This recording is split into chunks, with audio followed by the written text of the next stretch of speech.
Welcome to Let Me Fix This. Enjoy the video. Hello everyone. In this video, I will explain how to play Geometry Dash on mobile with a mouse.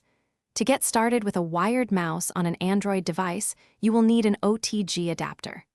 Simply plug the adapter into your phone's charging port, then connect your USB mouse to the adapter. For iOS devices, a Lightning to USB adapter or a USB-C hub is required. Always confirm your phone supports OTG functionality before purchasing any accessories. If you prefer a wireless setup, connecting a Bluetooth mouse is straightforward. On both Android and iOS, navigate to your device's Bluetooth settings and pair your mouse. If your wireless mouse uses a USB receiver, you will still need an OTG adapter to plug in the dongle. For iOS users, remember to enable Assistive Touch in your accessibility settings to ensure full mouse functionality. Keep in mind that Bluetooth connections might introduce a small amount of input delay. To enhance your Geometry Dash experience and reduce potential input lag, consider a few optimization tips.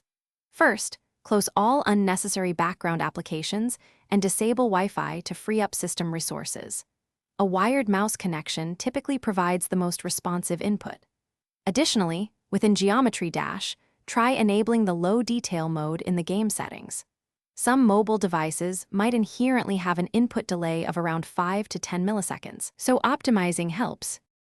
Using a mouse for Geometry Dash on mobile offers several advantages, primarily enhanced precision and greater comfort during extended play sessions. It allows for more consistent clicks, which is crucial for difficult levels. It will take some practice to fully adapt to this new control method, so be patient with yourself.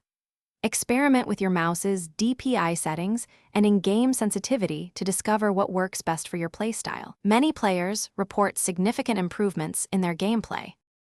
Thanks for watching. If you found this helpful, don't forget to like and subscribe.